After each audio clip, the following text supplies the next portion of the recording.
Welcome back to SS classes. My name is Shaista Parveen and you are watching SS classes.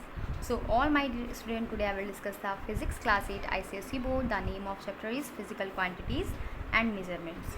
So first of all, we discuss about in this lesson we will learn about measurement, physical quantity, fundamental unit and derived units, measurements of volume and mass, density with formula, density and its units, determination of density of a regular solid and liquid, determination of relative density of liquid, density bottle and relative density of a substance in different states. So बच्चों, ये वाली जो हमारी book है class 8 की HSC board की, सभी लोग जानते हैं ये फिज़िक्स ऑल द वे है ना, और इसी से मैं आपको पढ़ा रही हूँ. अगर आपकी बुक में कोई टॉपिक ऐसा है जो इससे मैच नहीं कर रहा है या इसमें नहीं है तो आप लोग मुझे कमेंट कर सकते हो. मैं उसके लिए अलग सा वीडियो बना सकती हूँ, बना दूँगी, है ना, लेकिन उसके लिए आपको मुझे कमेंट करना होगा. तो वैसे तो जितने भी टॉपिक हैं सारे एसएससी बोर्ड में सेम होते हैं, सारे टॉपिक सेम होते हैं, कुछ इधर उधर नहीं होता. बस ये होता है कि हाँ चीज़ें आगे पीछे दी रहती हैं. तो आप लोग को बिल्कुल भी डाउटफुल नहीं होना है, सभी के लिए सिलेबस सेम होता है, सिलेबस सबका सेम होता है और सबका चैप्टर भी सेम होता है, एकदम एग्जैक्टली सेम होता है ना. बुक भले ही डिफ़र कर जाती हैं कि कोई अलग राइटर की बुक का यूज़ करता है, कोई स्कूल अलग राइटर की बुक का यूज़ करता है. तो ये जो बुक मैं फॉलो कर रही हूँ वो है physics all the way, but आपके जो टॉपिक हैं वो सारे सेम ही होने वाले हैं. सो उससे पहले मैं आपको बता देना चाहती हूँ बच्चों कि अगर आप मेरे चैनल पे नए हों तो इसे जल्दी से सब्सक्राइब कर दीजिए, और आपको वीडियो अच्छी लगे तो ज़रूर लाइक कीजिएगा और कमेंट करके बताइएगा कि वीडियो कैसी लगी आपको. तो बिना वेस्ट किए टाइम को हम लोग स्टार्ट करते हैं अपना चैप्टर नंबर 2, जिसका नाम है फ़िज़िकल क्वांटिटीज़. तो पहले हम लोग यही जान लेते हैं कि फ़िज़िकल क्वांटिटीज़ होती क्या है. ठीक है, पहला क्वेश्चन यही उठता है कि what is a physical quantities, जिसके बारे में हम लोग पढ़ रहे हैं वो है क्या.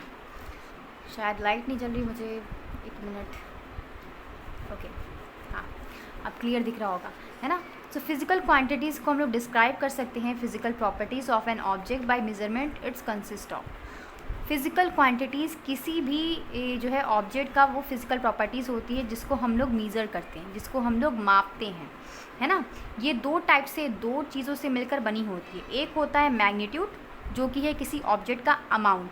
मैग्नीट्यूड मतलब किसी ऑब्जेक्ट का अमाउंट, अब वो अमाउंट कितना भी हो सकता है ना. फिर सेकंड है हमारा यूनिट्स. यूनिट्स यानी कि what is scale use to measure. ठीक है, किस यूनिट, हम यूनिट का मतलब क्या बताया मैंने कि units what is scale use to measure. हम लोग कौन से स्केल का यूज़ कर रहे हैं उस क्वांटिटी को या उस ऑब्जेक्ट को के मेज़रमेंट के लिए. ठीक है, तो ये दो चीज़ें आती हैं हमारी किस में, फ़िज़िकल क्वांटिटीज़ में. फ़िज़िकल क्वांटिटीज़ में आपको क्या याद रखना है मेनली कि ये ऐसी क्वांटिटीज़ है जो किसी ऑब्जेक्ट के फ़िज़िकल प्रॉपर्टीज़ को डिस्क्राइब करती है, और इसमें मेज़रमेंट होता है, और ये कंसिस्ट होती है दो चीज़ों से मिलकर. एक है हमारा मैग्नीट्यूड, जिसका मतलब है अमाउंट, जिसमें हम किसी ऑब्जेक्ट के अमाउंट को मेज़र करते हैं, और दूसरा है यूनिट. तो what is a scale use to measure. इस पर हमारा डिपेंड करता है कि हम कौन सा स्केल यूज़ कर रहे हैं मेज़रमेंट के लिए. यहाँ पर आपको अलग अलग फिज़िकल क्वांटिटी दी हैं और अलग अलग यूनिट दिए हैं, कुछ मैंने नोट किए हैं. तो ये वाला लेंथ है, ये लेंथ है, मैंने पूरा नहीं लिखा है. लेंथ को हम लोग मीटर में नापते हैं. बाज़ार में आप लोग कपड़ा वगैरह लेने जाते हो तो आप लोग लेंथ को किस में नापते हो, मीटर में या फिर सेंटीमीटर में. तो मैंने यहाँ पर जो है इसकी यूनिट रखी है, मीटर में नापते हैं मेनली. क्वालिटी जो होती है, जो हमारी क्वांटिटी होती है, ठीक है, क्वांटिटी किसी चीज़ की मात्रा को, तो उसको हम लोग किलोग्राम में नापते हैं. मैंने यहाँ पर क्यों लिखा है सिर्फ. ठीक है, क्वांटिटी कोई किसी चीज़ की मात्रा को हम लोग किलोग्राम में नापते हैं. जैसे हम लोग बोलते हैं 1 किलोग्राम दाल दे दो, 2 किलोग्राम मसूर की दाल दे दो, ये दाल दे दो, वो दाल दो, ये चीनी आटा, ये सब. ठीक है, इलेक्ट्रिसिटी को हम लोग किससे मेज़र करते हैं, एम्पियर से. ठीक है, 2 एम्पियर 3 एम्पियर से हम लोग उसके वोल्ट को क्या करते हैं, मेज़र करते हैं. उसके लिए हर एक ऑब्जेक्ट को मेज़र करने के लिए, हर फिज़िकल क्वांटिटीज़ को मेज़र करने के लिए एक अलग अलग यूनिट बनाई गई है. ठीक है, तो ये यूनिट आपको बनानी नहीं है, बस आपको लर्न करना है. ये यूनिट पहले से ही बनाई है. ठीक है, फिर हमारा टाइम को हम लोग या तो सेकंड में मेज़र करते हैं या तो मिनट में मेज़र करते हैं. सभी को ये बात क्लियर है. ठीक है, फिर हमारा मोल जो होता है किसी ऑब्जेक्ट के अणु परमाणु जो होते हैं, एटम जो होते हैं, उनके मोल को यानी कि उनके एक छोटे से क्वांटिटी को मेज़र करने के लिए यूज़ किया जाता है मेनली. लाइट की इंटेंसिटी जो होती है, ठीक है, तो उसको हम लोग मेज़र करते हैं कैंडला में. उसके लिए एक यूनिट बनाया गया है कैंडला. यहाँ पर मुझे दिखाई दे रहा है साफ कि पिक्चर थोड़ी धुंधली दिखाई दे रही है, तो बेटा आप लोग थोड़ा सा है, थोड़ा सा कंप्रोमाइज़ कर लीजिएगा. पिक्चर क्यों धुंधली दिखाई दे रही है मुझे समझ में नहीं आ रहा है। 1 मिनट, जस्ट 2 मिनट। हाँ, थोड़ा क्लियर हुआ। ओके, तो देखो फिर है हमारा मेज़रमेंट। अब हम लोग देखते हैं कि मेज़रमेंट क्या होता है। सो मेज़रमेंट एक ऐसी टेक्निक है जिसमें कोई भी फिजिकल प्रॉपर्टीज़ होती है ऑब्जेक्ट की, वो डिटरमाइन की जाती है by comparing them to standard quantity. ठीक है, आप लोग कपड़ा लेने जाते हो, आप लोग दूध लेने जाते हो, आप लोग सब्ज़ी लेने जाते हो, तो वहाँ पर आप लोग देखते होगे कि हर चीज़ को, हर प्रॉपर्टी को, हर ऑब्जेक्ट को मापने के लिए उसकी प्रॉपर्टी के बेसिस पे एक अलग अलग यूनिट बनाई गई है। ठीक है, अब दूध को आप लेने जाओगे तो आप ये तो नहीं कहोगे कि हमें 2 मीटर दूध दे दो, आप क्या कहोगे 2 लीटर दूध दे दो, ये क्या कहोगे ना। अब जितना भी लीटर होगा आप अपने अमाउंट में उसको मेज़र कर लोगे।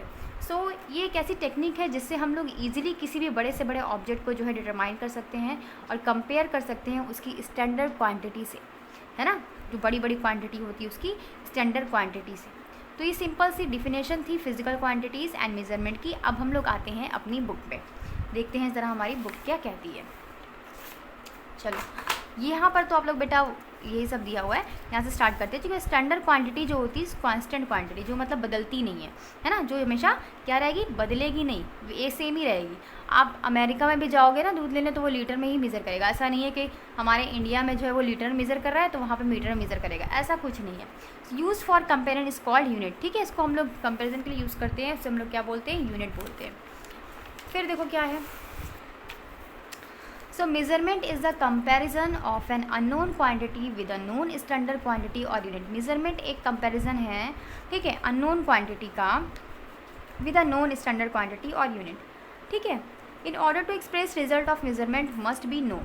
जब हम लोग एक्सप्रेस कर रहे हो मेज़रमेंट को तो उस रिज़ल्ट में हमें क्या क्या चीज़ें जाननी चाहिए। सबसे पहली बात कि the unit in which quantity is measured, वो यूनिट जिसमें हम उस क्वांटिटी को मेज़र कर रहे हैं, है ना, वो यूनिट जिसमें हम उसकी क्वांटिटी को मेज़र, उसकी मात्रा को मेज़र कर रहे हैं, माप रहे हैं। ठीक है, हमें पता होना चाहिए। हमें पता नहीं है कि भैया सब्ज़ी जो है वो हमें लीटर में मापनी है या फिर हमको किलोग्राम में मापनी है या फिर ग्राम में मापनी है और चले गए हम लोग सब्ज़ी ले रहे हैं। अब हमको पता ही नहीं है तो उल्टा सीधा होगा ना। ठीक है, तो देखो फिर है सेकेंड हमारा the numerical value which express how many times a standard quantity or unit is content in a given physical quantity. दूसरा चीज़, हमें जो नंबर दिया गया है, जो न्यूमेरल वैल्यू दी गई है, वो एक्सप्रेस करेगी कि कैसे, कितने टाइम जो है स्टैंडर्ड क्वांटिटी या फिर यूनिट जो है वो कंटेन कर रहा है एक दी गई फिजिकल क्वांटिटी पे। ये बात क्लियर हो गई। नेक्स्ट है हमारा magnitude of physical quantity. Number of time standard quantity is present in a given physical quantity is called magnitude of physical quantity. मतलब नंबर ऑफ टाइम्स, यानी कि काफ़ी बार जो स्टैंडर्ड क्वांटिटी जो होती है वो प्रेजेंट होती है दिए गए फिजिकल क्वांटिटी में, इसे हम लोग बोलते हैं magnitude of physical quantity. Physical quantity का अगर फॉर्मूला आप लोग लर्न करोगे तो क्या होगा, magnitude plus into unit. Magnitude मतलब अमाउंट, यूनिट मतलब आप लोग करोगे वो स्केल जिसमें वो मेज़र करा जा रहा है, अभी मैंने बताया है ना। तो कुछ कैरेक्टरिस्टिक है स्टैंडर्ड यूनिट के, वो कौन कौन से हैं पहले आप लोग देख लो। सबसे पहला बात कि it should B convention size, है ना, जो भी स्टैंडर्ड यूनिट होगा वो कन्वेंशन साइज में, ऐसा नहीं है कि मतलब बहुत बड़े बड़े यूनिट बना दिए, मीटर सीटर कीटर कितने बड़े बना लिए, ऐसा नहीं होगा। यूनिट हमेशा आप लोग को छोटा ही दिखेगा, मीटर, लीटर, किलोग्राम, ग्राम।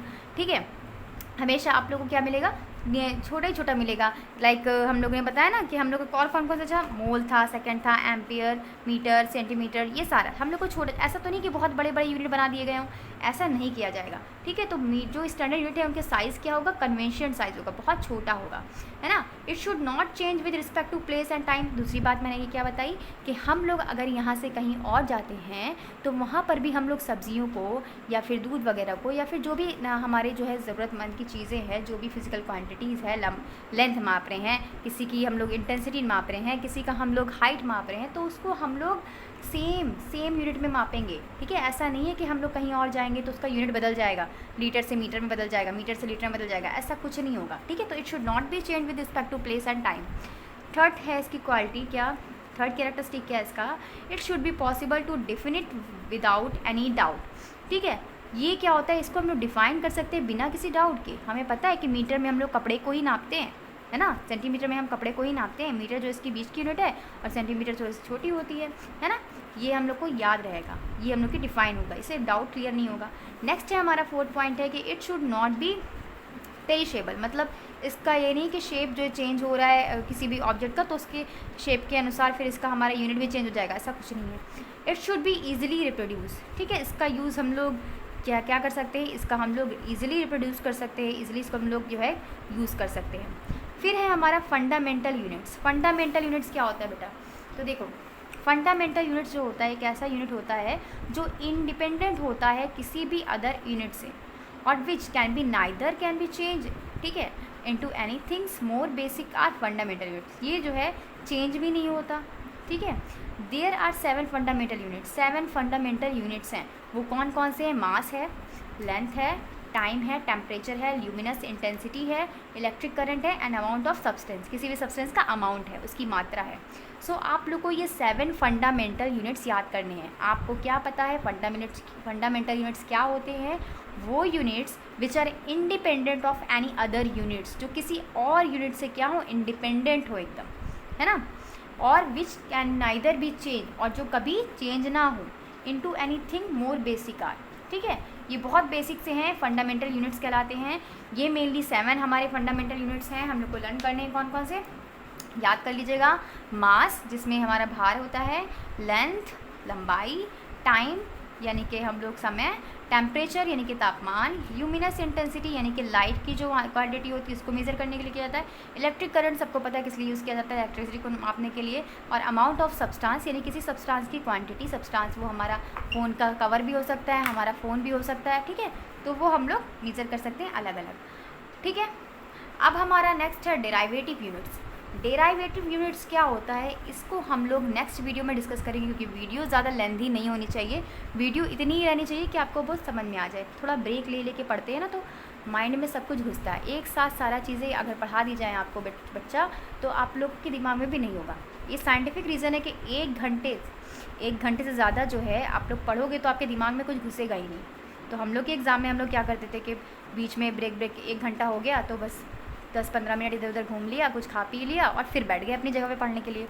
तो इस तरीके से पढ़ाई होती है, तो इसीलिए आप लोग के पास टाइम बहुत ज़्यादा है और आप लोग एक चैप्टर को कई पार्ट में डिवाइड करके पढ़ाया जा रहा है ताकि आप लोग छोटी छोटी चीज़ों को बहुत अच्छे से क्लियरली बिना डाउट के याद कर सको, लर्न कर सको। अगर आपको वीडियो अच्छी लगी हो तो वीडियो को प्लीज़ लाइक कीजिएगा और अपने फ्रेंड के साथ ज़रूर शेयर कीजिएगा ताकि उसकी भी हेल्प हो सके, और अपना प्यार हमेशा ऐसे बनाए रखिएगा। Thank you, keep watching.